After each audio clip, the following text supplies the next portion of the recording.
Welcome. Very nice. Happy Tu Bishvat. Tu Bishvat Sameach. Please, if you're, tell us what you're doing to celebrate Tu Bishvat today in the chat and where you're coming from. My name is Scheinerman. I'm the editor of My Jewish Learning, and my kids and I are making a Tu Bishvat Seder when they get home from school today. So my husband is out picking up all kinds of fruits for that as we speak. Okay. Mara, are we all in?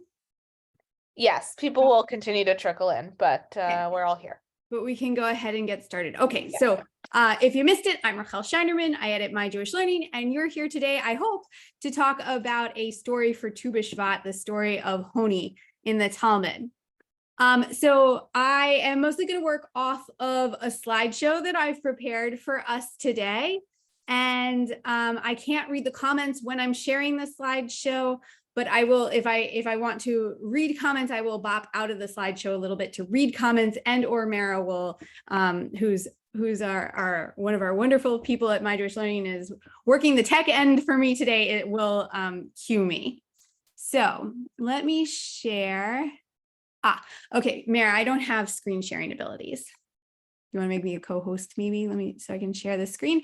And while she's doing that, I'm also going to pop the slides into the chat in case people want to open their own copy instead of read off my screen share. Rachel, you should be able to share now. Great.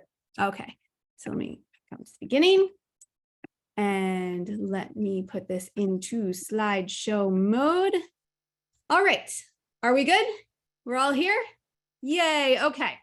So the first thing to say is that it's a bit of a fudge to call this a Talmud story for not Shavuot, Tu Bishvat.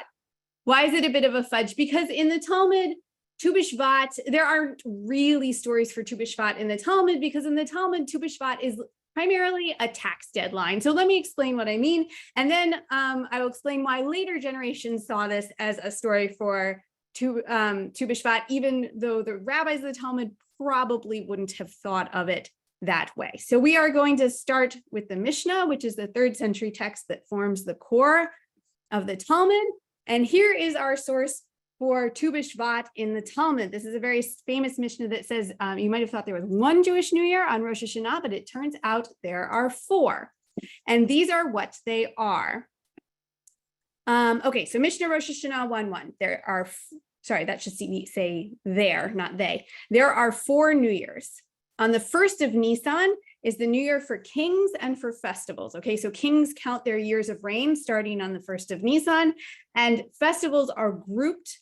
A year of festivals is grouped starting in Nisan, so that if you have Passover and then Shavuot and then Sukkot, that's a full cycle of festivals, right? If we thought that Rosh Hashanah was the beginning of the festival New Year, then Sukkot would be the first of the 3 major pilgrimage festivals, but it's not. It starts with Passover, then Shavuot, then Sukkot, which makes sense if you think of the meanings of the holiday, right? Passover is about Exodus, Shavuot is about Revelation in Sinai, and Sukkot, right? Okay, so is wandering through the wilderness. That makes sense chronologically. Okay, so that's 1st of Nisan, which is in the spring. The 1st of Elul, which comes in the late summer, is the New Year for tithing animals. But Rabbi Elazar and Rabbi Shimon say the New Year for animal tithes is on the 1st of Tishrei. Okay, the 1st of Tishrei is the New Year for counting years, right? This is Rosh Hashanah. That's when we say it's a new year. And for calculating sabbatical and jubilee years. So you might recall, and Mary, you can throw it in the chat if you'd like, that 1 in 7 years is a sabbatical year. The lands are supposed to lie fallow. When does the sabbatical year start? If it's a sabbatical year, it starts on the 1st of Tishrei. And it is also the New Year for tithing vegetables.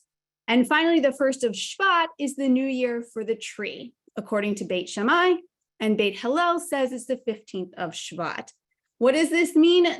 Well, according to Steinsaltz, so I usually take as my first guide to what things in the Talmud mean, this means that when you are considering the harvest of fruits that need to be tithed for the temple, and you want to know which fruits fall in which year, the year is divided by this date in Shvat. All the fruit before either the 1st of Shvat, if you're following Beit Shammai, or the 15th of Shvat, if you're following Beit Hillel, all that fruit is in 1 year for tithing purposes. And you can understand now why Tu Bishvat falls in the dead of winter, right? It's when we're least likely to have fruit on the tree. So there's no confusion. When I have it holding an apple, I know exactly which year that apple fell from the tree in, right? Because there's no apple falling from the tree this time of year. And that's what Tu Bishvat is. It's a tax deadline. That's all. Okay? So it was actually only really the Kabbalists who elevated Tu Bishvat to be something more than a tax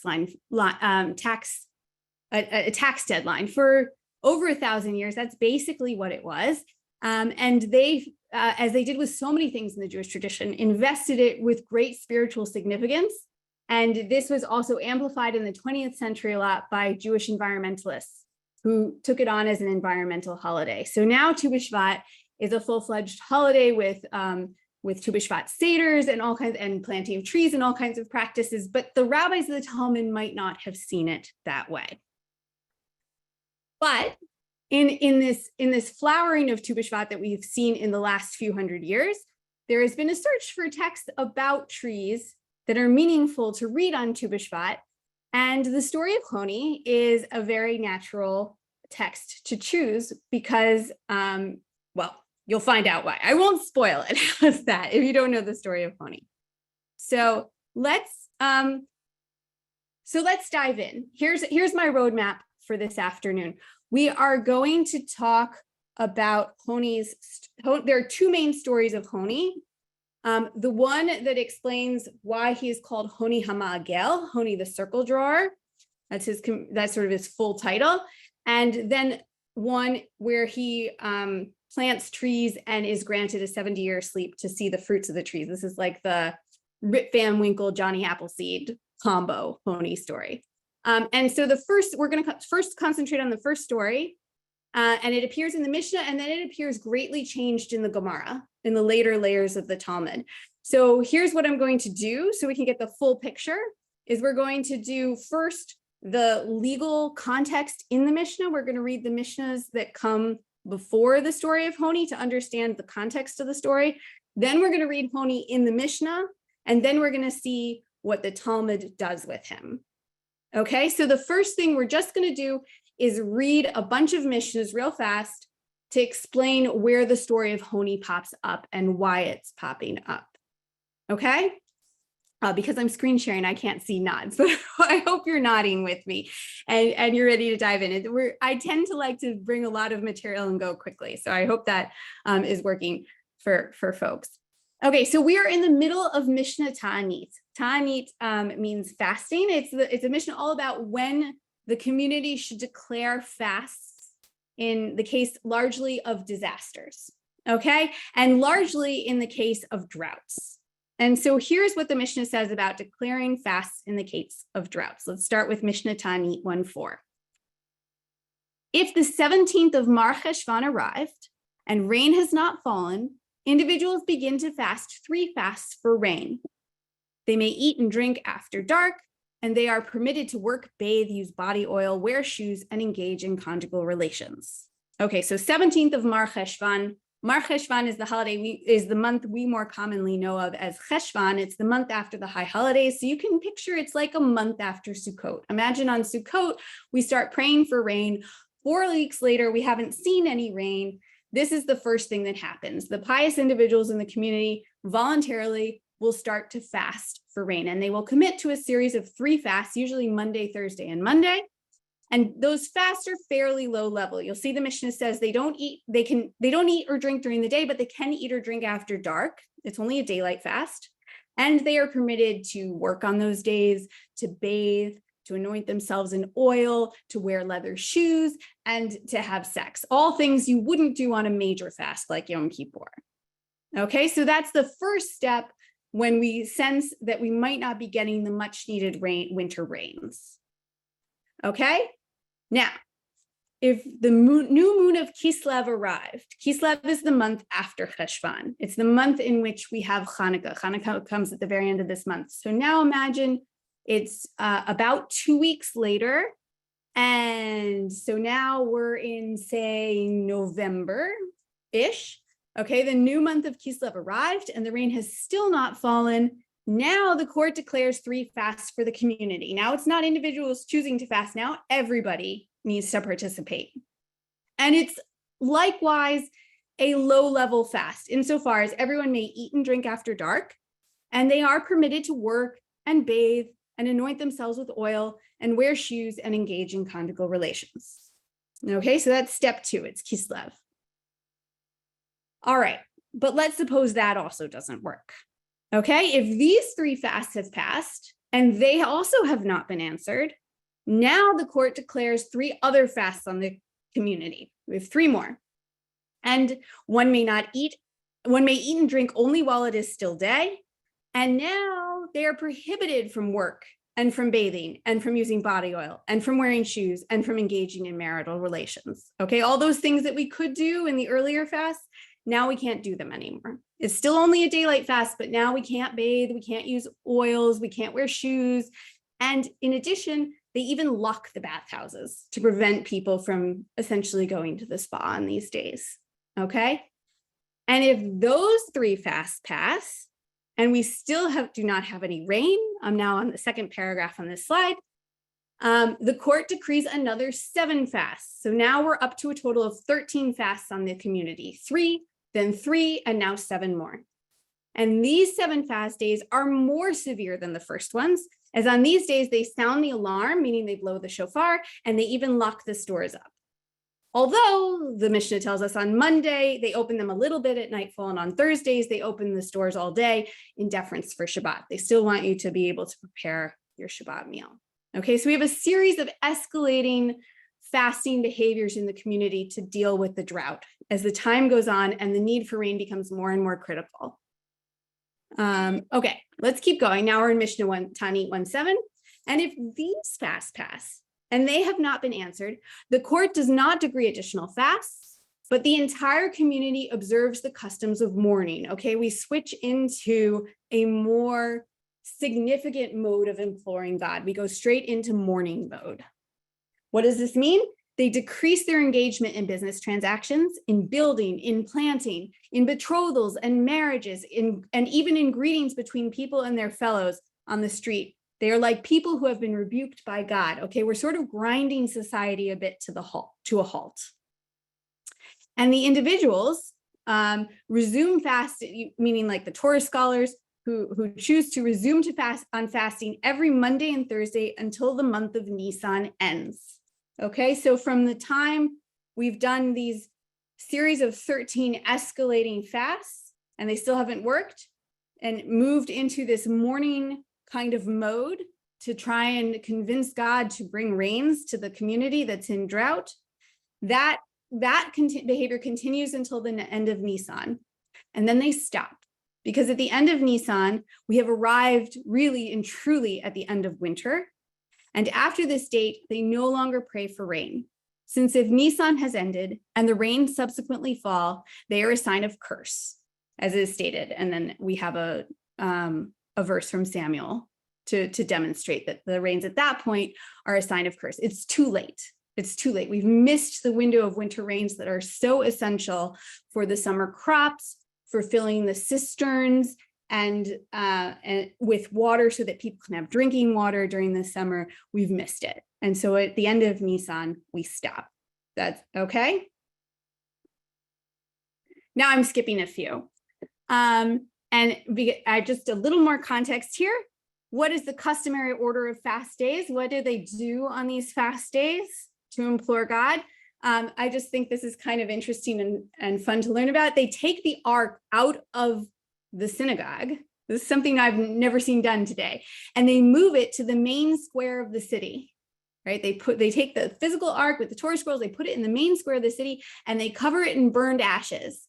And they likewise place ashes on the head of the Nasi, who's the head of the community, and the deputy Nasi puts ashes on their head, and each and every member of the community likewise places ashes on their head, and the eldest member of the community says to the congregation statements of reproof. It's a pretty dramatic ritual. And they stand for prayer, and an elder who is experienced descends before this ark, which remember is now in the center of the city square, And this prayer leader must have children and must have an empty house. In other words, he needs to be poor. So that this situation is very critical for this person, right? He doesn't have a lot of food and he has a lot of mouths to feed. And if these rains don't come, his family is in real trouble. He is presumed to be in a situation that he is going to want to really concentrate and really be emotionally invested in the prayer. Okay, and he recites 24 blessings before the congregation, 18 blessings of the everyday prayer, that's the Amidah, and to which he adds an additional 6 blessings. If sufficient rain then falls for vegetation, but not enough falls for trees, or if it was enough for trees, but not for vegetation, or if it's enough rain for both trees and vegetation, but not enough to fill up those cisterns, ditches, and caves, all those repositories of water that we need for drinking water over the summer, they cry out about it immediately. So we also enact these rituals when there is inadequate water, just not only when there's no water, but when there's inadequate rainfall as well.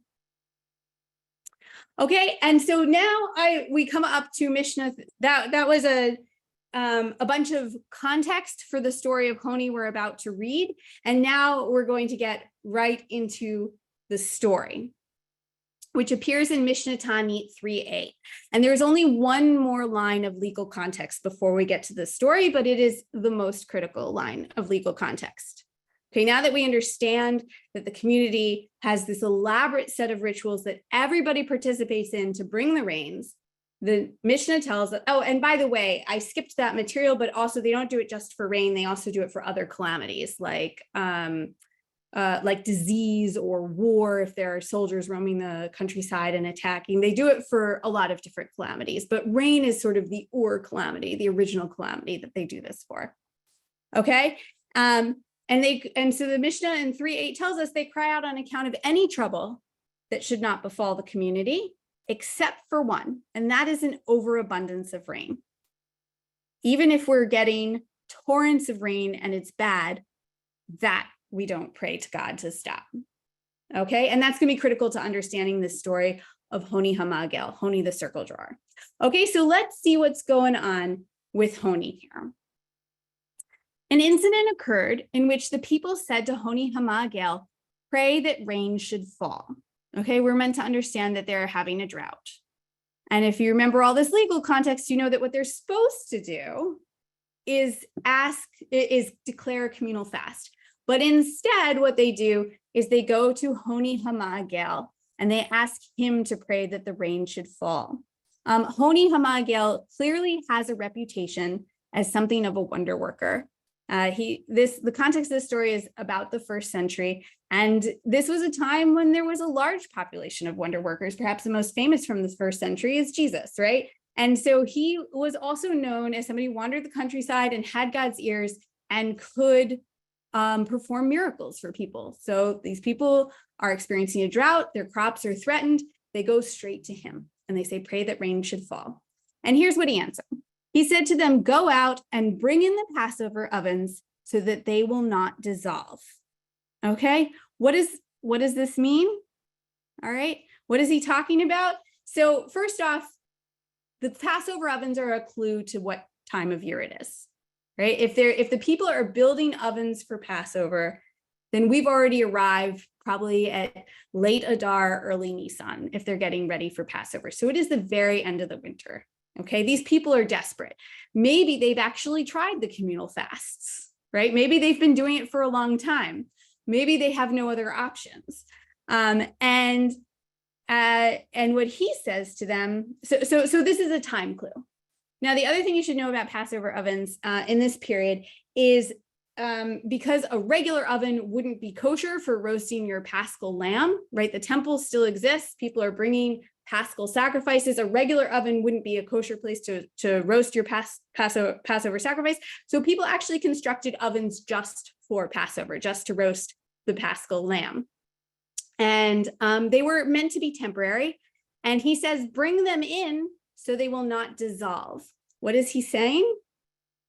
He's saying, I'm going to bring so much rain, right? You got to bring those things inside, right? This is an answer of confidence. He's very confident that he's going to be able to bring these people rain because he is a wonder worker. He is a successful wonder worker. Okay, so let's see what happens. Okay, he prays and no rain fell at all, right? Womp womp. The wonder worker didn't succeed, but he's undeterred. What did he do? And this is what he's famous for doing. He drew a circle on the ground and stood inside it and said before God, Master of the universe, your children have turned their faces toward me as I am like a member of your household. Therefore, I take an oath by your great name that I will not move from here until you have mercy on your children. Okay, this is a beautiful prayer and a slightly self-aggrandizing prayer, right? Your children have turned to me because I am like a member of your household, God. But it's also moving, right? I take an oath. I am not going to move until you have mercy on them. I will stand in this circle as long as it takes. Okay. And what does God do? Well, God sends down a trickle of rain, right? The rain began to trickle just a little bit. So Honi says, God, I did not ask for this, but I asked for rain to fill cisterns, ditches, caves. You know, we've got crops to water. We've got cisterns to fill. We've got a whole dry summer to get through here, God. Okay. And so what does God do? God sends a furious rain. The rain begins to fall very, very, very hard. And Honi says, nope, God, I did not ask for this damaging rain either. I asked for a rain of benevolence, blessing, and generosity, right? This is like the Goldilocks portion of the story. Not too little, not too much. I need the right amount of rain. And so God sends rains that fall in their standard manner. Now, I taught Hebrew school for many, many years and shared this story with children. And most of the children's book stories end here, right? Honi stands in the circle. He asks for rain. God sends too little. Honi says, no, no, no, no, I need a lot of rain. God sends too much. Honi says, no, no, no, no, that's dangerous. Please send me the right amount. And he gets the right amount of rain. And the story ends happily. Okay, but you might see I put ellipses at the bottom of this screen because we're grown-ups, so we're going to turn the page and read the end of the story. Okay, so the rain fell in the standard manner until all of the Jews exited the residential areas of Jerusalem and went to the Temple Mount due to the rain. Okay, even a moderate amount of rain, if it continues and continues and continues and continues and continues and continues, will flood out a community. And that's what happens. And so if you can imagine the construction of ancient Jerusalem, the temple is up on the Temple Mount. It's the high point of the city. And these people have been flooded out of their homes, and they are all now up on the Temple Mount, taking shelter from the rising water. Okay, Honi has perhaps solved one problem and created a worse one for them. It's not a good solution. It's not a solution at all. They're in trouble again, just a different kind of trouble. So what do? They come back to Honi and they say to him, Honi, just as you prayed over the rains that they should fall, so too pray that they should stop. And this is where you need to remember the legal sentence that I made a fuss about at the very beginning of this Mishnah. And I will remind you that what the rabbi said there is that in the case of every calamity, the community prays except for one, and that is the case of too much rain. They are all the expressions now apply. They are high and dry, right? Literally. They're up a creek without a paddle, more or less literally, right? They're in real trouble now. They're probably in worse trouble than they were before because they can't pray for the rain to stop. And Honi, we'll see, refuses to do that too. He said to them, go out and see if the claimant's stone has been washed away.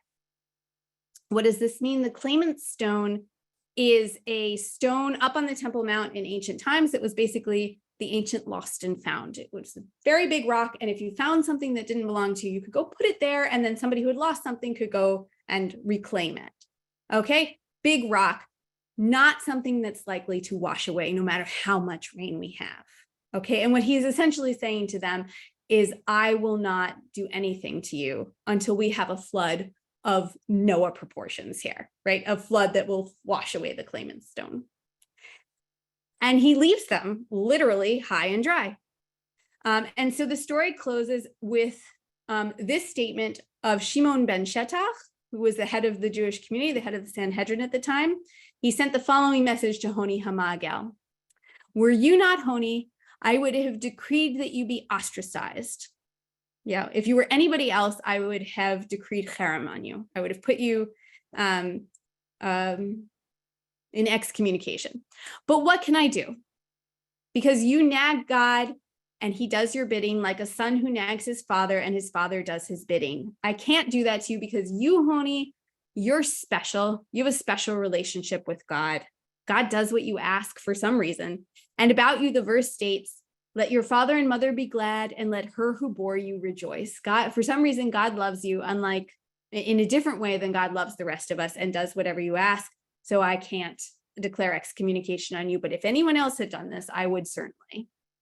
And that's where the story ends. It's not, in my view, a positive story at all. Honi has come in with the intention, with the sort of cocky intention of using his special powers to assist this community in duress. It's the end of winter and it's very dry and they're desperate for rain. And he ends up only bringing a different sort of calamity to them and one that's even harder to correct. And in the Mishnah, I tend to think that this has a couple of functions. One is to remind us that there are no shortcuts around communal fasting in the face of tragedy. If you are experiencing a drought, there's no shortcut. You can't go to some charismatic leader and get a miracle and order a miracle out of somebody. It's something the community has to do together. And it also seems to be expressing a kind of skepticism about this kind of charismatic leadership. The Mishnah does not contest whether Honi has this power. It agrees that he does have special power with God, but it is very wary of that power. It sees that power as very dangerous. I don't tend to assign malicious intent to Honi, but he also didn't solve a problem so much as create a worse problem. So we're going to see now what the Talmud does with this, but I thought I would just bop out for a sec. Let me stop the share for a sec so I can see. Are there comments that I should take a look at, Mara, or should we go ahead and keep going? Rachel, I think our audience here was able to help people with questions address their questions. We had some questions about minor fasting and also Passover ovens being used to bake matzah, which I see. Laura Silberman, did you have your hand raised as well? The ovens might have been used to make matzah, but their primary purpose was to roast the Paschal sacrifice. You got to put your head in the first century. And the main event of Passover is the Paschal sacrifice, which you bring to the temple on the 14th of Nisan, and then you bring it home and you have this amazing barbecue experience. Here's a good question. 14th of Nisan. Someone is asking, why a circle? Why that shape rather than a different shape? I don't have an answer to that one. It's a good question. It is a good question. But if other folks want to share, if they think there's a significance to the shape of the circle that he stands in, I'd be happy to hear what other people think. Okay, let's move on to Honi and the Talmud, because we're going to see is that the Talmud is troubled by this story and gives a radical rereading of it. So let me go back to sharing my screen. All right, and am I still in presentation mode here? Too many buttons. Okay, I'm in slideshow mode now. Okay. All right, so now I'm going to switch to the Gemara and their read of this story. Okay, I've changed the background color so that you know we're dealing with a much later text. It's still in the Talmud, but now it's later. All right. And one thing you should know as we jump in is that though the Mishnah seems quite skeptical of these charismatic wonder workers, the Talmud, the Gemara layer of the Talmud, is not. In fact, many rabbis in the Gemara are understood to have similar charismatic powers. Rabbi Hanina ben Dosa is probably the most famous, but there are others. And they're going to do a rescue job on Honi now. Okay, they're going to give us a different version of the story. So here's this version. The sages taught, once most of Adar had passed, but rain had still not fallen. Okay, Adar is the month prior to Nisan. It's the month in which we celebrate Purim. So same timeline. They sent this message to Honi Hamagel. Pray and rain will fall. He prayed and no rain fell. So he drew a circle in the dust and stood it inside it in the manner that the prophet Habakkuk did. As it is stated, and I will stand upon my watch and set myself upon the tower, and I will look out to see what he will say to me, and I shall answer when I am reproved.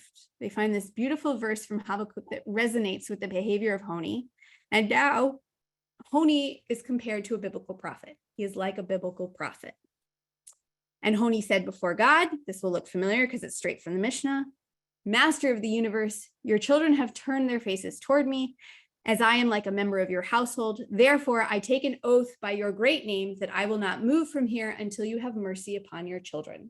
In the Mishnah, this struck me as a little bit arrogant, right? But in the context of framing him as emulating Habakkuk and like a prophetic figure, it feels very different, right? It feels, to me anyway, it feels more, it feels more appropriate. Okay. Whoops. All right. So now we know what happened. Rain began to trickle down, but only in small droplets. His students said to him, Rabbi, we have seen that you can perform great wonders, but this quantity of rain is not enough to ensure that we will not die. It appears to us that a small amount of rain is falling only to enable you to dissolve your oath. Okay, so now notice that Honi is not Honi, but he is Rabbi Honi, and he is surrounded by students. And it is not he who tells God that this tiny trickle of rain is not enough, but it is students who point out this is not going to be adequate. And so at their prompting, Honi says to God, I didn't ask for this, but for rain that would fill cisterns, ditches, and caves, right? It's a beautiful rescue job on him, I think the Gemara is doing here. Okay, second paragraph on this slide. Now the rain began to fall furiously until each and every drop was as big as the mouth of a barrel, and the sages estimated that no drop was less than a log, which is about 1.5 cups. So big drops of rain were falling. This is a real torrent. His students said to him, Rabbi, we have seen that you can call on God to perform miracles and we will not die. But now it appears that the rain is falling only to destroy the world. Okay, this has turned into a really dangerous rain. So again, at the behest of his students, Honi said before God, I did not ask for this harmful rain either, but for a rain of benevolence, blessing, and generosity. And then, as we know, the rain now fell in a standard manner until it fell and fell and fell and fell and fell and fell, and all the people sought higher ground and ascended to the Temple Mount due to the rain. And now his students again say to him, Rabbi, just as you prayed that the rain should fall, so too pray that it should stop. And if you remember in the Mishnah, he basically, when the people say this to him, he basically says, go see if the wanderer's stone is washed away. I can't help you. But in this version, he explains himself. He said to them, this is the tradition that I received, that one does not pray over an excess of good. Okay, nevertheless, bring me a bull for a thank offering. Okay, so he explains, I can't do that. I can't do that because we have a tradition not to pray over an excess of good. But he doesn't leave them literally high and dry. He says, bring me a bull for a thanks offering. He's going to try a different solution. Nobody said I can't offer a sacrifice in this situation. So they bring him a bull of thanks offering, and he placed his 2 hands on its head and said before God, Master of the universe, your nation Israel, whom you brought out of Egypt, cannot bear either an excess of good or an excess of punishment. You grew angry with them and withheld rain, and they are unable to bear it. You bestowed upon them too much good, and they were unable to bear it. May it be your will that the rain stop and that there be relief in the world. Okay, he finds this clever workaround to ask God to stop the rain, and lo and behold, immediately the winds blew, the clouds dispersed, the sun shone, and everyone went out into the fields and gathered for themselves truffles and mushrooms that had sprouted in the strong rain. I don't know if this happens where you live, but in my part of the world, in New England, after a strong rain in the springtime, the next day we get these huge mushrooms that just pop up out of the ground. Okay, and the story ends happily. Honi fixes the problem, and now we have a properly irrigated ground, we have full cisterns, we even have truffles and mushrooms. Okay, and Honi is a rabbi who really cares about the people and solves their problems and still operates within rabbinic law. Totally different story. And it is this Honi about which we have the story that is traditionally told on Tu Bishvat, the Rabbi Honi, the Honi who didn't destroy the people, but solved their problems with his charisma and his ability to obtain the ear of heaven. Okay, so we are going to turn over now to that story, which is what we really came to study today. Oh, I'm sorry, I didn't finish this one. So let me finish this one real quick. Because remember, we had Shimon ben Shetach, who was then the Nasi of the Sanhedrin, who was rebuking Honi at the end of the Mishnah. The Gemara needs to deal with that too. Okay, so let's run through that real quickly. Shimon ben Shetach relayed to Honi Hamagel, if you were not Honi, I would have decreed a ban of ostracism on you. For were these years like the years of Elijah, when the keys of rain were entrusted in Elijah's hands, and he swore it would not rain? Wouldn't the name of heaven have been desecrated by your oath not to leave the circle until it rained? However, what can I do to you as you nag God and he does your bidding, like a son who nags his father and his father does his bidding? And the son says to his father, Father, take me to be bathed in hot water, wash me with cold water, give me nuts, almonds, peaches, pomegranates, and the father gives it all to him. About you, the verse states, your father and mother will be glad, and she who bore you will rejoice.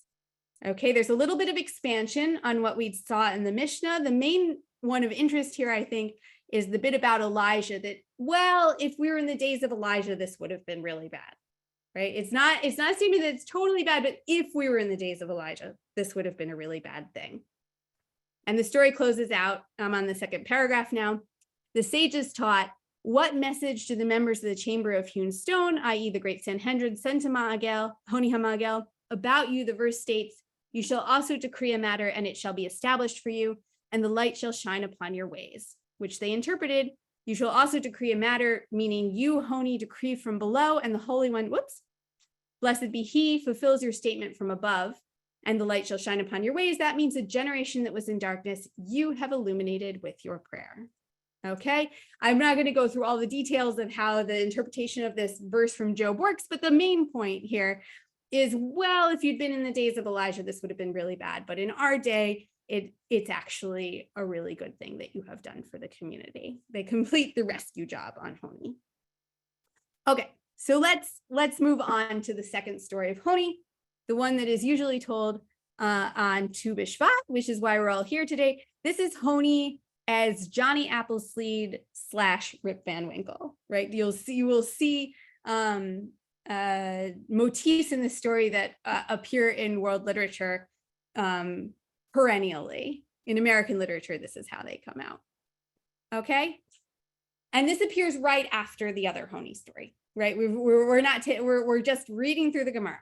We're in the same location. Okay, so this is the next story about about Honi. So Rabbi Yochanan said, all the days of the life of that righteous man, right? Okay, Honi is that righteous man. He was distressed over the meaning of the following verse, a song of ascents. When the Lord brought back those who returned to Zion, we were like those who dream. He said to himself, is there really a person who can sleep and dream for 70 years? Okay, so this verse is talking about bringing the the Jews back from the exile in Babylonia, which lasted 70 years. And it says they were like those in a dream. And Honi reads the verses meaning that a person can actually dream for 70 straight years. And he says, can this really happen? He's always been troubled by this verse. Okay. One day, Honi was walking along the road when he saw a certain man planting a carob tree. Honi said to him, "This tree, after how many years will it bear fruit?" And the man said to him, "Oh, it will not produce fruit until 70 years have passed." And Honi said to him, "Do you expect to live 70 years?" And he said to him, "That man, i.e. myself, found the world full of carob trees. Just as my ancestors planted them for me, I too am planting them for my descendants." Honi sat and ate bread. Sleep overcame him and he slept. A cliff formed around him and he disappeared from sight and slept for 70 years. So he has this conversation with the man and says, "Why are you planting carob trees? You're not gonna live to see the fruit. It's gonna be 70 years before we have fruit." And the man says, "Well, my ancestors planted for me. I will plant for other people." And then Honi sits down, falls asleep. He's walled off from the world and he sleeps for 70 years. When he awoke, he saw a certain man gathering carobs from that very tree. Honi said to him, "Are you the one who planted this tree?" And the man said to him, "No, I am his son's son. I'm his grandson." And Honi said, "I can learn from this that I have slept for 70 years. And indeed, he saw that his donkey had sired several herds during those many years. Okay, so he figures out. He sees the man picking the carobs. He says, are you the one who planted this tree?" And the guy says, "No, I'm his grandson." And then Honi goes home and looks at his herds, and he had this many goats, or donkeys, but now is 70 years later, and he is a much richer man. He has much bigger herds. It's like if we could all invest in the stock market and go to sleep for 70 years, right? So Honi went home and said, maybe it was his donkeys. Maybe that's what it was, not Honi's donkeys. Okay, so Honi went home. Now imagine you've been asleep for 70 years and you go home, and the first thing he asks is what we would very naturally ask: "Is the son of Honi Hamagel alive? Is my son still alive?" And they said to him, and he receives the devastating but not unexpected news: "No, his son is no longer with us, but his son's son is alive. You have a grandson who is alive." Of course, they don't know it's Honi yet. And he said to them, "I am Honi Hamagel." And they didn't believe him, naturally. So he went to the study hall where he heard the sages say about one scholar, "His halachot are as enlightened and as clear as in the years of Honi Hamagel. For when Honi Hamagel would enter the study hall, he would resolve for the sages any difficulty they had." Okay, so he goes into the study hall and he hears them talking about himself as somebody who's long passed, but was this amazing rabbi who could resolve all kinds of complex legal problems. And Honi said, it's me, I'm that guy." And of course, they don't believe him. And so they have respect for the Honi that they believe is dead, but they don't understand that they're looking at him right there. And Honi became very upset, prayed for mercy, and died. You know, he has the child that he knew is no longer alive. The scholars that knew him do not recognize him, and he has no will to live anymore. And rabbis said, this explains the folk saying that people say, either friendship or death. It's kind of again, this story is usually, when taught in Hebrew school, usually taught as a beautiful, happy story. You know, he slept for 70 years and then he got to see the fruits of the tree that was planted 70 years before. But in the Talmud is actually a tragic tale about what it would really mean to outlive one's time and how lonely that would be. He was sort of robbed of his final years with his children and his loved ones. So I don't want to leave you on such a sad note. Let me share with you one more thing, which is the Yerushalmi's version of this. So many of you likely know that there's not one Talmud in Judaism, but there are actually two. There's the one that was composed in the land of Israel and the one that was composed in Babylonia. And the Babylonian Talmud is the more complete and the more authoritative of the Talmuds, but there is actually a whole other Talmud that we refer to by various names, including the Jerusalem Talmud, even though it was composed little north of Jerusalem. And this one is just a little bit happier version of the story. So I thought I would bring this to us so we don't end on such a sad note. Okay. So this follows right on the tale of Honi making rain, and I'll go straight to the second paragraph. Rabbi Yudon, the son of proselyte, said, "This Honi the circle drawer," we just had the story about him, "was the grandson of Honi the circle drawer, who lived close to the destruction of the temple."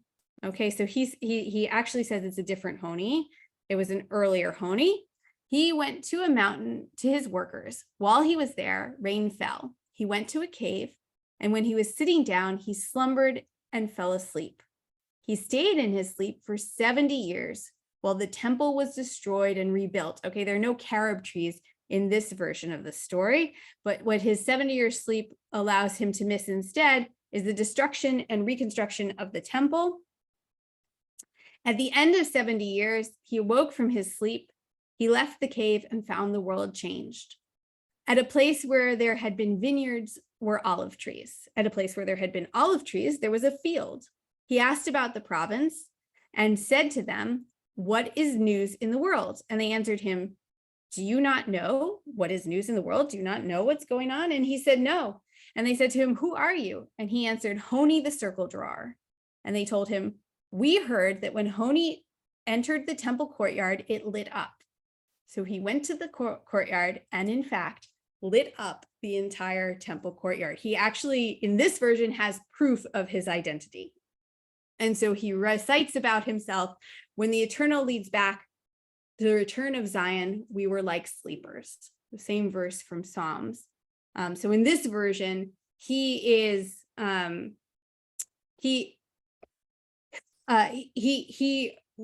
sleeps for the 70 years during which the temple was destroyed. And more literally experiences this verse and then wakes up from sleep to a temple rebuilt. And in this version, he's waking up to a new temple and he's able to prove his identity. And it's just sort of a happier ending for him. So even though this one doesn't have anything about carob trees, I wanted to bring this because it brought a slightly happier ending to our story. Okay, so let me back out of the screen share and talk for a minute, just for a minute, and then I'm happy to hear what folks have to say about reading this story on Tu Bishvat, right? Do we connect this story with Tu Bishvat, and what might it mean for us today? Yes, it's like Rip Van Winkle. Now I can see the comments, so I can respond to them a little bit as they come in. And I think if we read these Honi stories together, what comes to mind for me is that gifting can be very complicated, right? In the Mishnah, we saw Honi attempting to gift rain to a people that desperately needed it. In the Talmud, we saw God gifting Honi 70 years of sleep so that he could understand this line from Psalms and so that he could see the fruits of the carob tree. And in both cases, those gifts kind of went horribly wrong, right? They both had tragic results and ended in tragedy. So we can give gifts with the best of intentions, and sometimes it goes terribly wrong. But you know what doesn't go wrong? Gifting trees, right? The story about the carobs, that they are this sort of pure gift that we can give to the next generation and feel good about. This really is an uncomplicated way to gift to other people and especially to the next generation. And so that's what I'm going to hold from these stories today as we celebrate Tu Bishvat. But now that is the conclusion of what I have brought to share with you. And I would love to hear your comments. I see, Mara, that we have at least one hand up, and maybe there are more comments in the chat that people want to share that you want to draw my attention to. Sure, I just unmuted Carrie. So if you have a quick question, we would love to address it. Yeah, just surprised from the Jerusalem Talmud because it said it was in the aftermath of the first revolt against Rome, and said the temple was rebuilt. We know that the temple was not rebuilt. As a matter of fact, we had the second Bar Kokhba revolt against Rome in about the 130 of the Common Era. So according to this fable, if he had woken up for 70 years, he would have woken up to the disastrous aftermath of the second revolt. And the rabbis who wrote the Jerusalem Talmud, they would certainly have known all that. Yeah, I understand. What they said in that story is that we're not talking about this Honi in the time of the Second Temple, but we're talking about his grandfather. And I think they are meaning by that to place him in the time of the First Temple. Right? They're saying it in the, you were talking about the Jerusalem Talmud's version of the story. I believe they are trying to, and obviously that math doesn't work, right? Because we've got about like 500 years spread there. But if we sort of suspend disbelief for a few minutes and imagine, I think what they're asking us to imagine is that his ancestor, the ancestor Honi, was in the time of the First Temple, and that's the temple that got rebuilt. That's how I'm understanding it in any case. Yeah.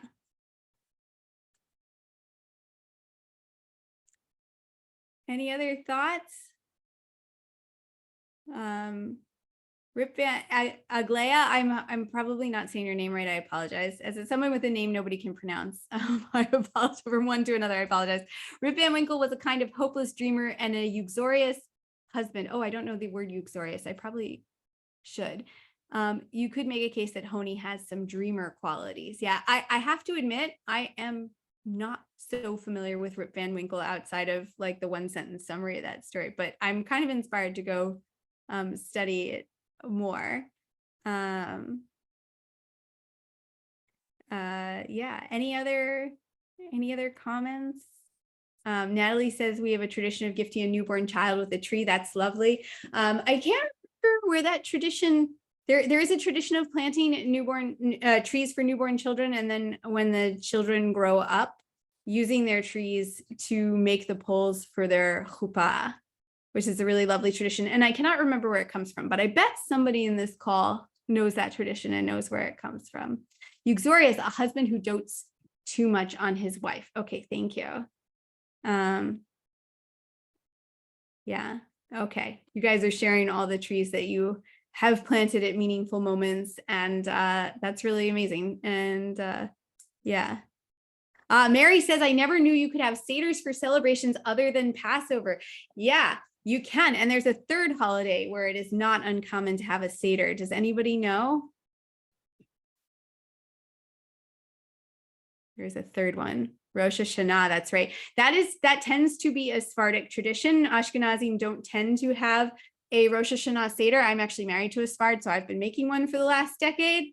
And yeah, what's fun, I would say, about Tu Bishvat and Rosh Hashanah Seders, which are often modeled on a Passover Seder, but they're a lot less intense and a lot less involved. And they tend to be really fun and meaningful and a little bit shorter. You get to eat a lot of symbolic foods. Mary Jane, I see you have a hand up. Let me see if I can. Oh, Mary, I think you're going to have to call on her. Yes, Mary Jane, you should be able to unmute now. Okay. I just thought that the last story in the Jerusalem Talmud had an extra element to it that I really liked. And that is when he came back out of a 70-year sleep, the people told him the story that when Honi, the circle maker, had entered the temple, it lit up. And then he entered the temple and it lit up. So that means that perhaps we have the power to fulfill the miracles and of the stories in our tradition. Our tradition tells many stories. Yeah. That we might have the power to fulfill them. Yeah. And they remembered that about him. Yeah. Absolutely. Absolutely. Anyone doing anything fun for Tu Bishvat tonight? I see Diana's going to a Seder on Zoom. Oh, okay. I see Laura Silverman is physically raising a hand. Yes, you should be able to unmute now, Laura. Hello, I'm from Buenos Aires, Argentina, so I hope my English sounds clear enough. Perfect. Thank you. I was thinking that this Honi prayed, but at the same time he did something. He drew the circle and stood in the center. And I don't know why I connected that to the parasha we just read, when they have to cross the sea and not just pray for the sea to split, but they had to put their foot in the water. Yeah. So in a way, I think that Honi had this same attitude like praying but doing at the same time. Yeah. And the rabbis, even in the Mishnah, with their standard package of things that you do in the case of a disaster, right? It's not just praying, it's fasting, and it's moving the ark to the center of the community, and it's putting on ashes on your head, and it's finding a prayer, right? And there's a whole set, right? It's not just praying, it's a whole set of rituals. Yeah. All right. What you guys don't do. Okay. Does my Jewish learning have more sources for Sidarim, for Seders on Rosh Hashanah? Yes, we do. I bet Mara can put that in the post. We do have a couple of articles on that. And yeah, the Rosh Hashanah Seder is fun. Okay, I see a hand from Jack Wasserman, maybe? Hi. Could Honi have been Elijah? Or could Elijah have been Honi? Could Honi have been Elijah, or Elijah have been Honi? Yeah, that's an interesting question. The texts don't say that. And of course, one hallmark of Elijah is that he never died, right? Elijah is one of the few people who was granted the ability to, who has never died. And at least in the Talmud, Honi does die, right? But there's certainly this idea that Honi is connected to Habakkuk and to the prophets. He certainly has some of the characteristics of a prophet and some of the special closeness to God. And Elijah can have various appearances. Yep. And reappear in different generations. I can see why the one makes you think of the other for sure. Okay.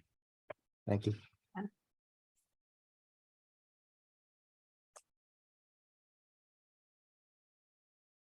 Oh, yep. Somebody else asked that question too. Rabbi Malcha asks, maybe he was Elijah, the time traveler.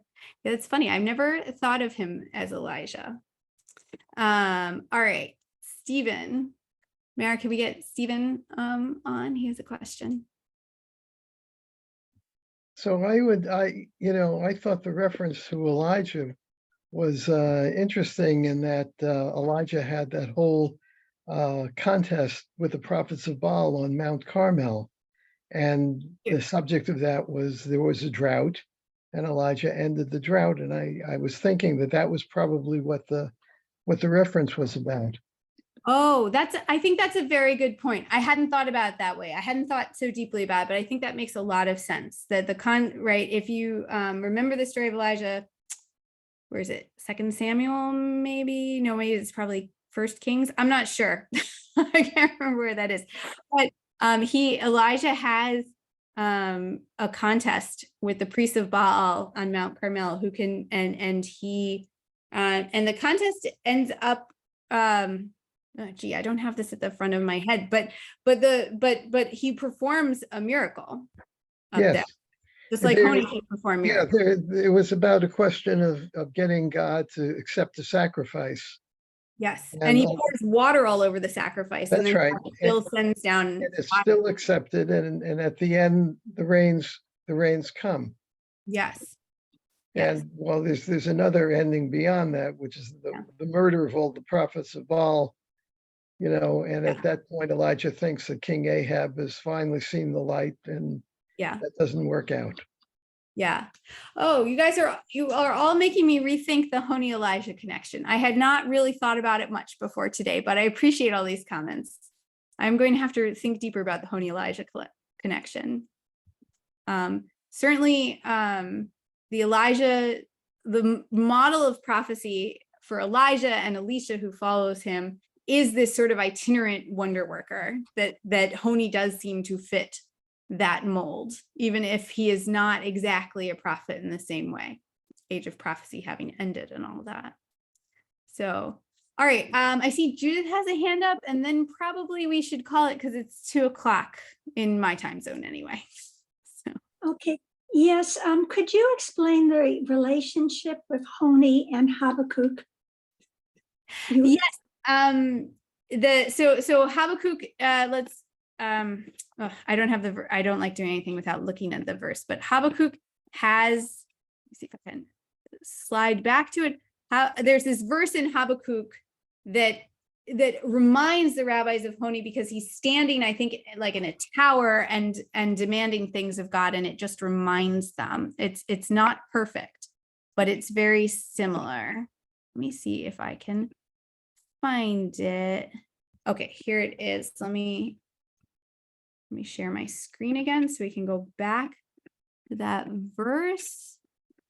Okay. So here's a verse from Habakkuk. It's in the middle of this paragraph. I will stand on my watch and set myself upon the tower, and I will look out to see what he will say to me and what I shall answer when I am reproved. I think there might be a linguistic pun here too that I'm not remembering, but I think the main thing that's going on here is Habakkuk stands on this tower and looks out for an answer from God, much like Honi stands in a circle and looks out for an answer from God. Let's check. Are you still following my screen? This was Habakkuk 2:1. Is that right? Is my screen still showing? Yes, we're seeing Safaria now. Yes, now I'm looking for the verse. There he is. 2:1. I don't see a word that directly resembles a circle. I was looking to see if there was something that directly resembled a magel circle, but I don't see that in the Hebrew here. So I think it's likely just the resonance of the two images, the prophet that stands on the tower and asks things of God, and Honi who stands in a circle and asks things of God. That's my best guess. Great. All right. Thank you so much, Rachel. Yeah, let me stop screen sharing so I can see everybody again.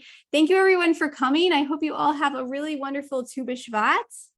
And yeah, remember that the best gifts are trees. That's my takeaway from these stories. I think that gifts are complicated, but tree is never a bad idea. Tree is never a bad idea.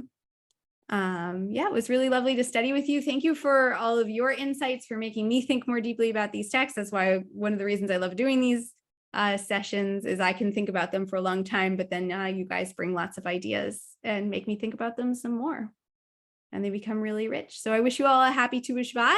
Not too late to run out and make yourself a little Seder. We have resources on My Jewish Learning for Tu Bishvat Seders and for Rosh Hashanah Seders. It's very early to make a Rosh Hashanah Seder, but you can start thinking about that too. Mara, did we share those links before we close out? I can include them in the follow-up email. Let's send them in the follow-up email. Yeah, we'll share links for both of those things. Great. Thank you all for being here. Thank you, everyone.